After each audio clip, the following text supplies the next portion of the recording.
Hello, welcome back.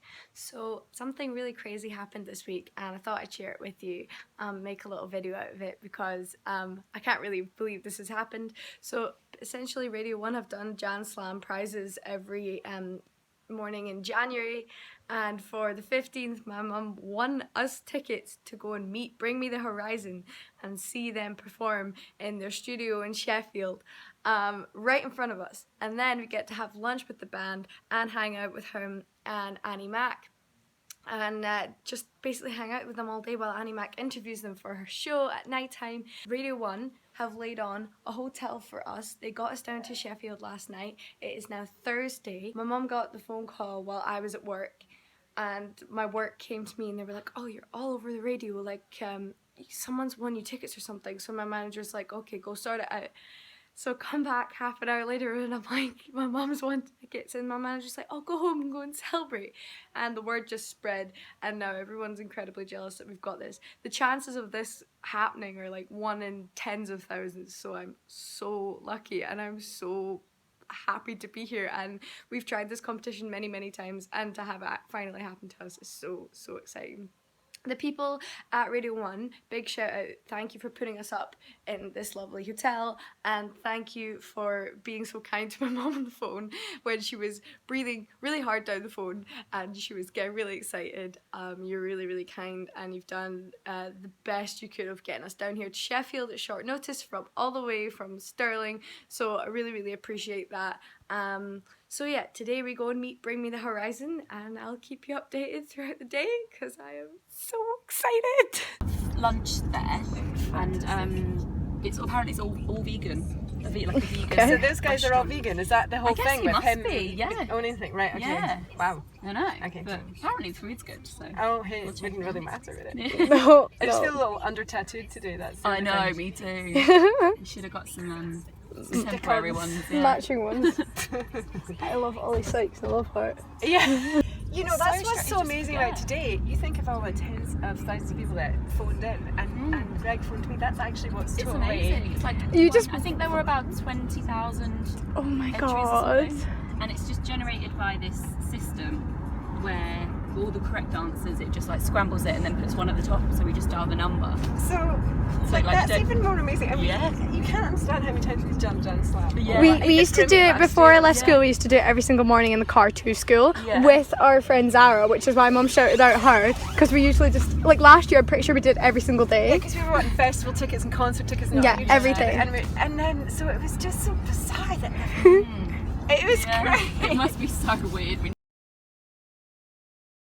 So Daisy took us to the Temple of Fun, which is where Ollie Sykes has built up his clothing brand, Drop Dead. It's basically kind of like a tattoo studio and an arcade and a vegan restaurant and his brand all in one.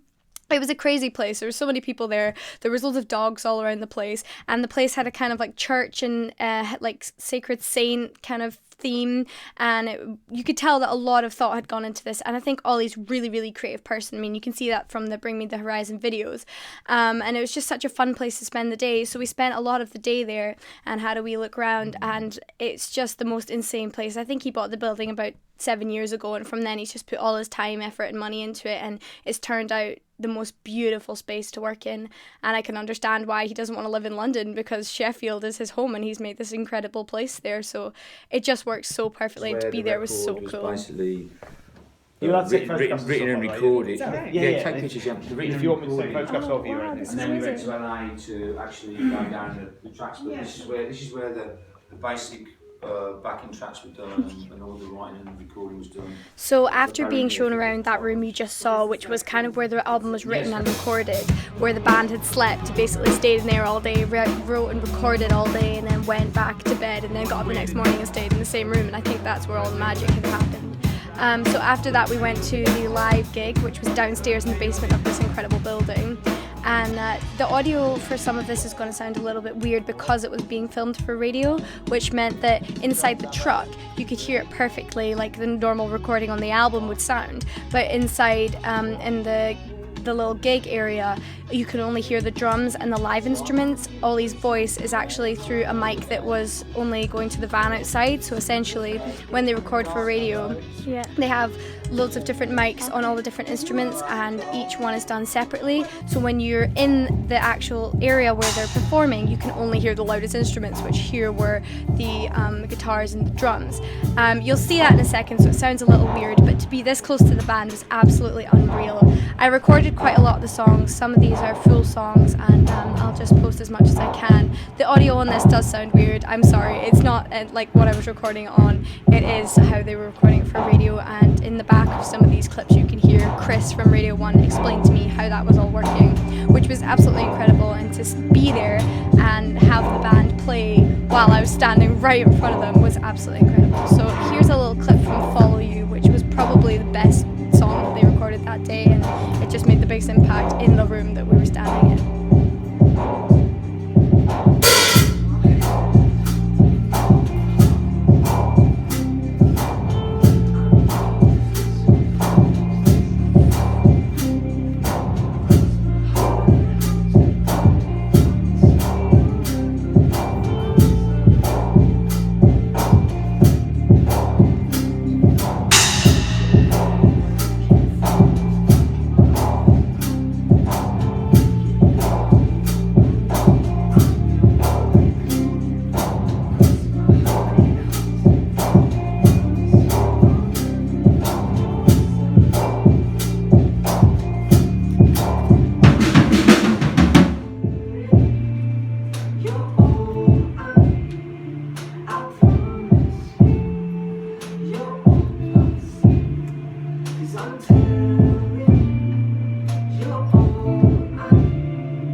The band are really particular when they're recording for radio and for YouTube videos. It has to be absolutely perfect. You could tell that Jordan was such a perfectionist, and after everything he'd be like, that was shite, try it again, kind of thing. And it really showed how much they cared about this. Because this was being recorded live and then it was going to be edited later for YouTube, each of the cameras had to make sure that they had enough footage of each musician in the band to go up on YouTube so that it seemed quite an even shot. So they did have to record each track at least twice for that to happen, but I think they did Follow You about 6 or 7 times, which is perfect because it's one of my favourites. But the band would stop halfway through if they didn't feel like something was going to plan, and yeah, they were real perfectionists, and it was so nice to see that they really cared so much about this. What went on behind the scenes was just immensely interesting, and really enjoyed that.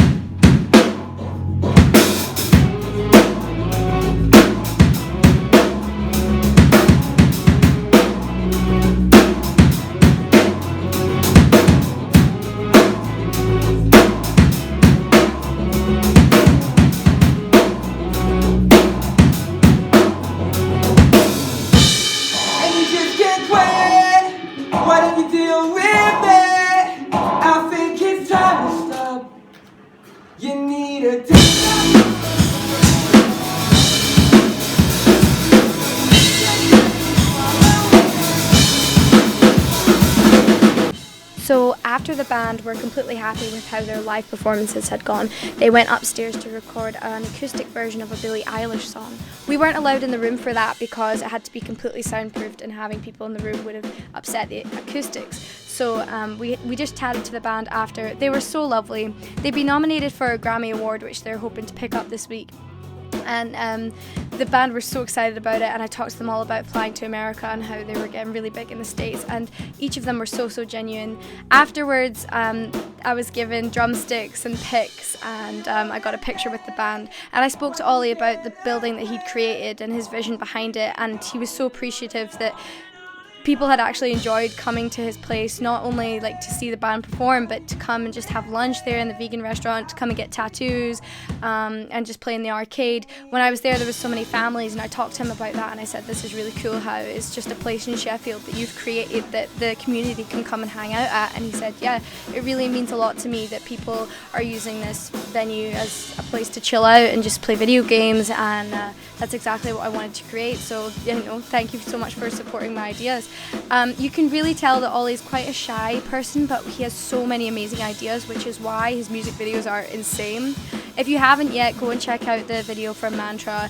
The ideas behind it and Ollie's creativity on set are just insane, and it's a little creepy and incredibly weird, but once you've visited the Temple of Fun in Sheffield, it is so obvious that he has just an endless imagination with absolutely no boundaries. And I think that the more we hear from Bring Me the Horizon, the more expanded his imagination is going to get, and I think they have many, many good things to come, and I cannot wait for this new album. It's going to be amazing.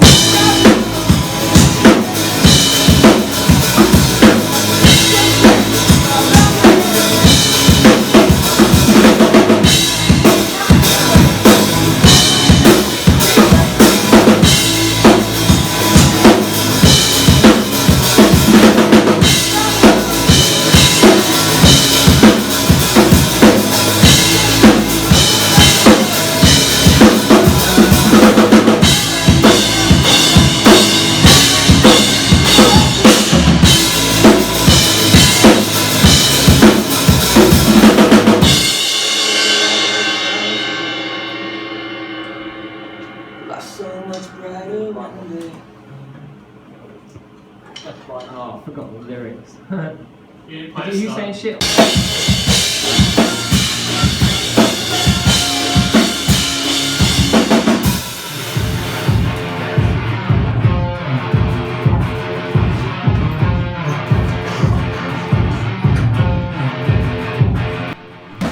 Annie Mac was interviewing the band just before I met them, and we weren't actually allowed into the interview because Ollie had requested not to, because I think he is kind of like a shy person. But we saw them go around, and then Annie Mac came and spoke to me, and she was so excited. She'd heard the whole album all the way through, and she said that it was absolutely incredible. She said it was quite electronic, and that the track with Grimes that the boys had made was absolutely insane, and she says that it's really, really going to do a lot for this genre. And she was so nice to speak to, and I just want to say a big thank you to her, because she is really one of my idols. And we had a lovely talk to her about her being on Women's Hour and what her festival in Malta was like, and just everything that she's done for music and radio. She is such a kind person, along with everybody else from Radio 1 who met that day, and I can't thank her enough for taking the time to speak with me. The whole session from Bring Me the Horizon will be on Annie Mac's show next Thursday, and also will be uploaded to YouTube on the BBC Radio 1 YouTube channel. If you want to have a look at that, please do, because then you'll see the whole set with combined audio, and it'll feel a little more normal. I was so privileged to have won that, and it was just a crazy thing to happen to me in the middle of January, and it really, really cheered me up. So big thank you to the BBC once more.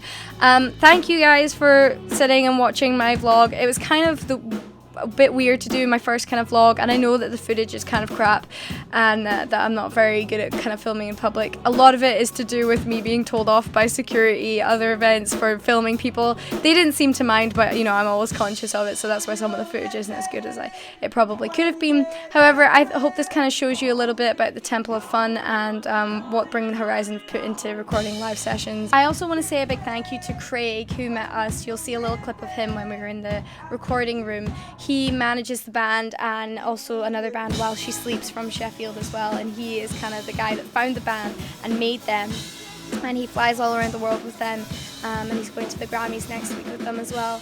And he was so lovely to take the time to speak with me and give me some merch, and all the people that he manages were so kind to me, so I want to say a big thank you to all those guys, because you really made my day amazing. Lastly, I just want to thank Daisy again for being such a good chaperone. You were so kind. You gave me a lot of tips about working in this industry and this kind of area of production that you're in, and gave me a lot of insight onto the Radio 1 breakfast show, which I really enjoyed. So thank you so much for being so kind and hospitable to us all day. Thank you so much again for watching, and I'll see you sometime in the near future with another video. Until then, leave me a comment down below telling me your favourite Bring Me the Horizon song.